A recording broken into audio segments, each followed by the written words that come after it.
Қайырлы күн, құрметті әріптестер және оқушылар. Бүгінгі біздің өтетін тақырыбымыз бөліктеп интегралдау әдістері. Дайындаған Ұлытау облысы Жаңарқа ауданы Атасу жалпы білім беретін мектебінің физика-математика пәні мұғалімі Аяшева Ақмарал Жаңабаевна. Сабағымыздың оқу мақсаты: бөліктеп интегралдау әдісімен интегралдарды есептеу. Сабағымыздың мақсаты бөліктеп интегралдау әдісі арқылы интегралдарды есептейді. Жалпы интеграл дегеніміз не? Интеграл ұғымы бір жағынан туынды бойынша функцияны табу болса, екінші жағынан функция бойынша ауданын, көлемін, доғасын табу болып табылады.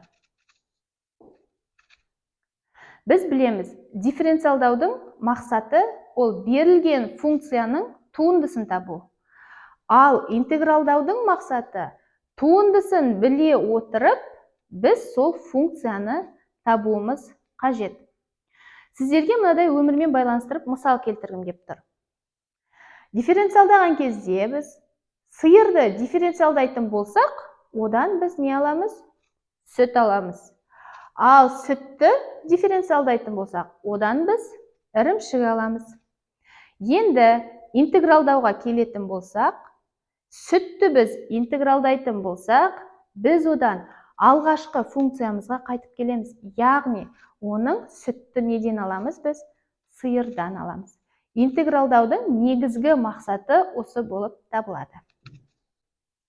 Енді интегралдаудың негізгі ережелері. Бірінші, интеграл a fx dx деген функция берілген дейік. А бізде тұрақты шама, яғни константа. Тұрақты шамамыз үнемі интегралдың алдына шығарып жібереміз.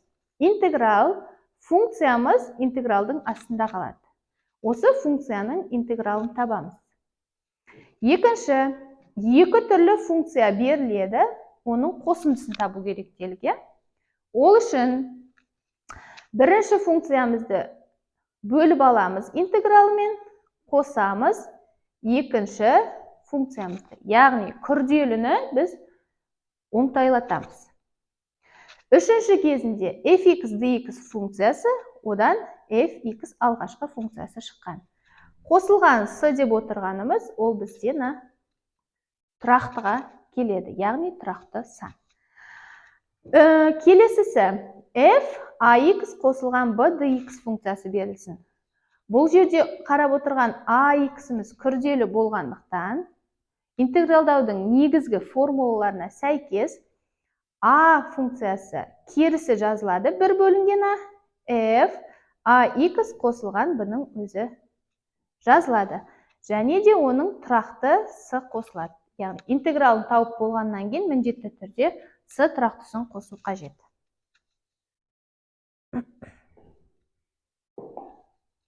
Келесі. Бұл бізде интегралдар кестесі өзгермейді, тұрақты шамалар, тұрақты мәндері бар. Сол арқылы біз анықталмаған интегралдарды таба аламыз. Енді интегралдарды есептеу әдістері дейді. Бірінші бізде тікелей интегралдау. Яғни, тікелей интегралдау деп нені айтамыз? Тікелей интегралдау деп таблицада келтірілген анықталмаған интеграл мен анықталмаған интегралдардың қасиеттерін, алдыңғыда өткен қасиеттерін көрдік қой. Сол қасиеттерді пайдалана отырып, алғашқы функцияларын табу болып табылады. Мысалы, мына есепті алайық. Бұл жерде fx-тің орнында 2x-ті, gx-іміздің орнында тұр, және де бір кез келген функция sx деген. Бұл интегралды біз жеке-жеке қосып жазып аламыз. Интеграл 2x-тің 4 дәрежесі dx қосылған интеграл 3 синус x dx қосылған интеграл минустан бана жерде 5 ex дәрежесі dx. жеке-жеке жазып алдық. Тұрақты шамалары алдына шығады, яғни 2 шығады, интеграл x-тің 4 дәрежесі dx. Бұны біз білеміз, 3 интеграл синус x dx қосылған 5 интеграл e-нің x дәрежесі dx. Бұл жерде 2 жазылады тұрақты, x 4-ке 1 дәреже қосамыз, сол дәрежеге бөлеміз. X-тің 4 дәрежесі 5 дәрежесі біреу қосамыз. 5 дәрежесі бөлінген 5 қосылған. Синус x-тікі косинус x 3 косинус x және де қосылған 5 e-нің x дәрежесінің интегралы сол санның өзін береді. E-нің x дәрежесі.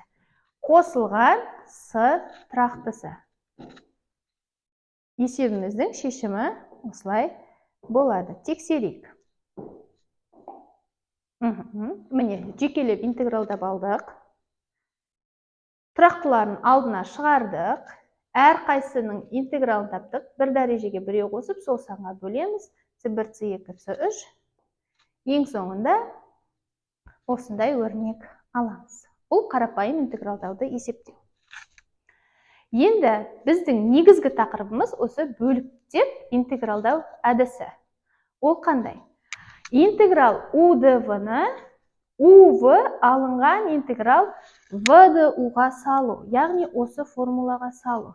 Күрделі интегралымызды осылай біз анықталмаған интегралымызды оңтайлату әдісі арқылы шешіп аламыз.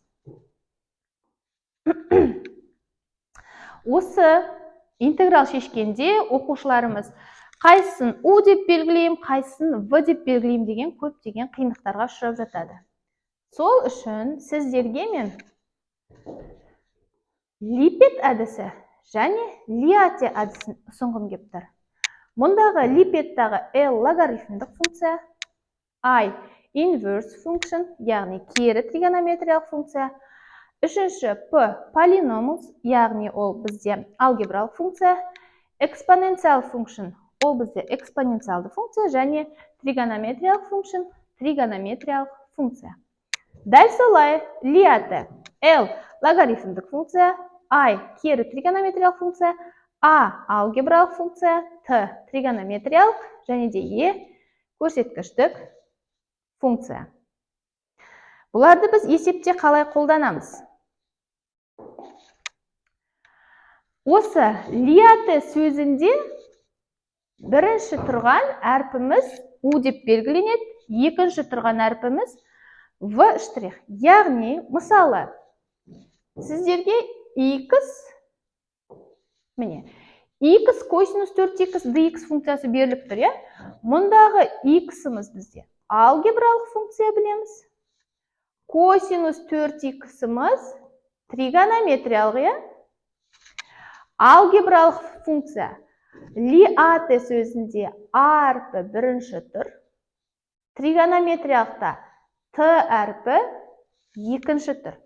Бірінші тұрған әрпім x-ім, яғни U болады. Екінші тұрған әрпім косинус 4x-іміз бізде V штрих болады. Яғни, осылай біз оңтайлы әдісті қолдансақ болады.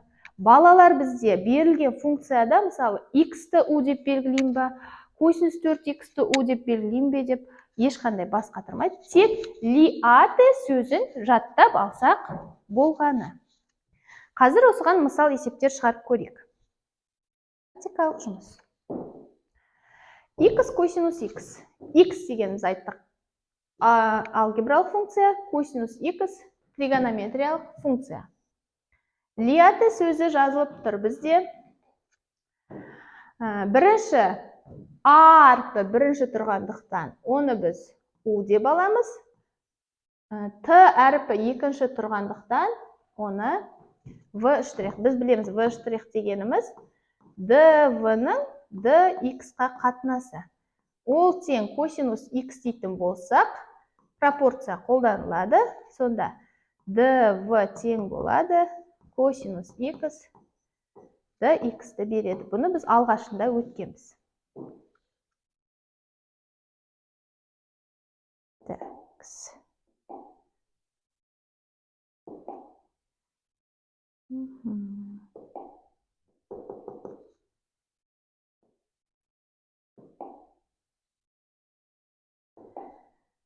Келесі интегралын табайық.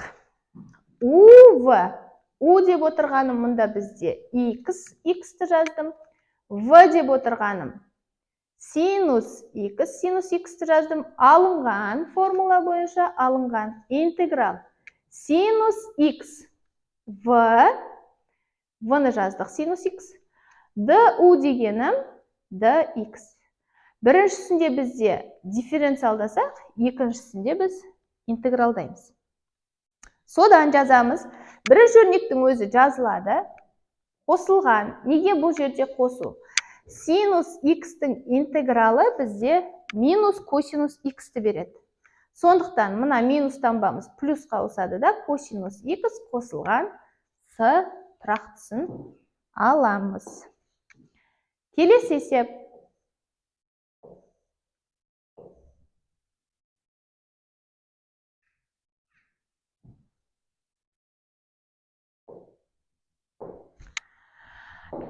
Интеграл x ln x dx дейді. X бізде қандай?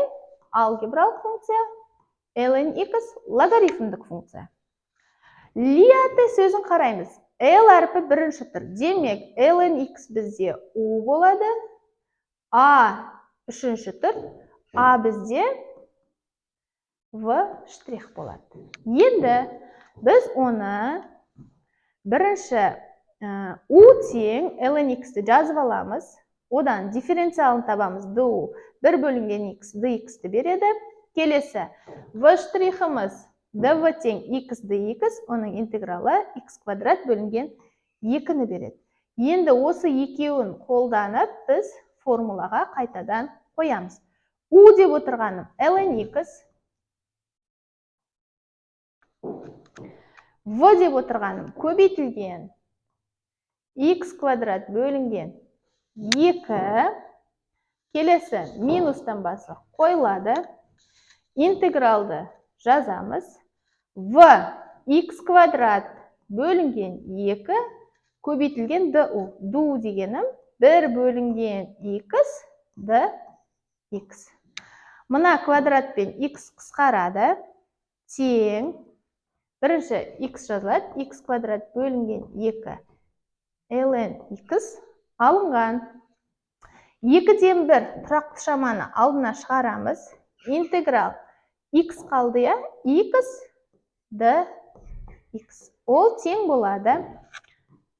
Бірінші бөлшек өзі жазылады. ln x алынған. 2-ден 1 көбейтілген. X-тің интегралы дәрежесіне біреуін қосамыз, яғни жазылмайды, 1 жазылмайды, 1 қосу 1. 2x квадрат бөлінген сосанға бөлеміз 2. Тең болады.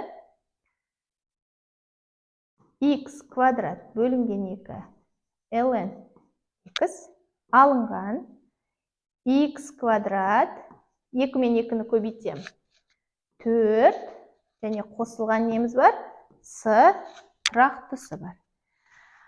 Мұна өрнегіміздің мәні сонда бізде мынаған тең. Тексерейік.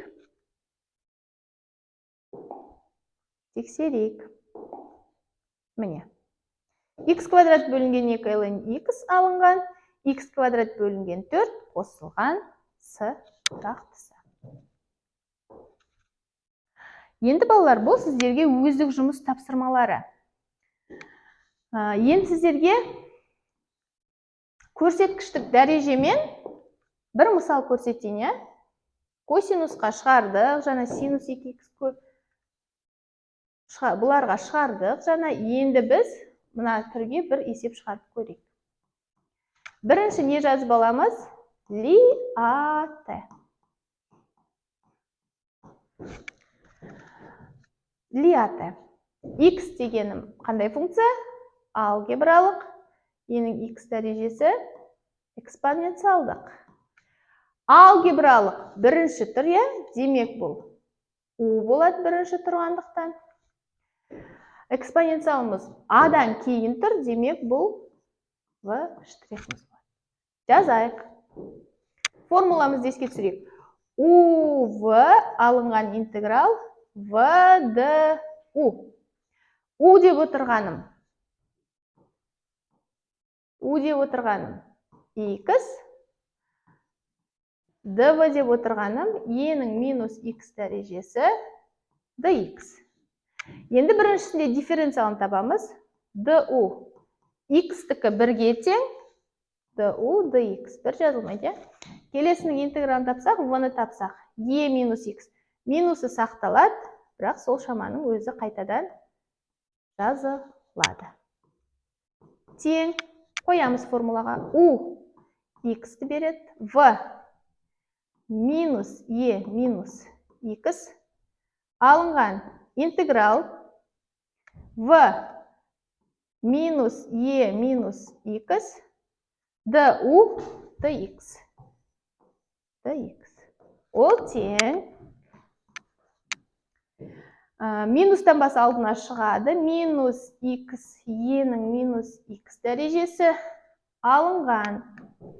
Мынадағы минустан басы алдына шығып плюс болады. Интеграл E минус X dx. Ол тең минус X, E. Бірінші өрнек жазылады. Қосылған. Мына функцияның интегралын табамыз. Ол бізде тағы да минус E минус X ті береді. Қосылған с тұрақтысы. Тең болады. Минус X, E'нің минус X дәрежесі алынған. Плюс пен минустан минус жазылады. E'нің минус X дәрежесі қосылған с. Сонда біз не таптық?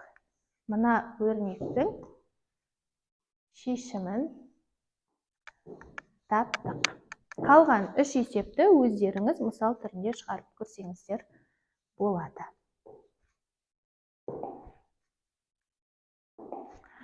Енді білімдеріңізді пысықтауға ұсынылған менің дерек сөздерім. Осы видеоның астында ссылкасы тұрады, немесе мына QR кодты өту арқылы, осы QR кодтан өту арқылы сіздер көптеген видео сабақтар ашылады. Соның ішінен түсінбеген тақырыптарыңызды көріп, видео сабақтарды көріп, мысал есептерді шығарып, осы білімдеріңізді нақтылаңыздар. Назарларыңызға рахмет.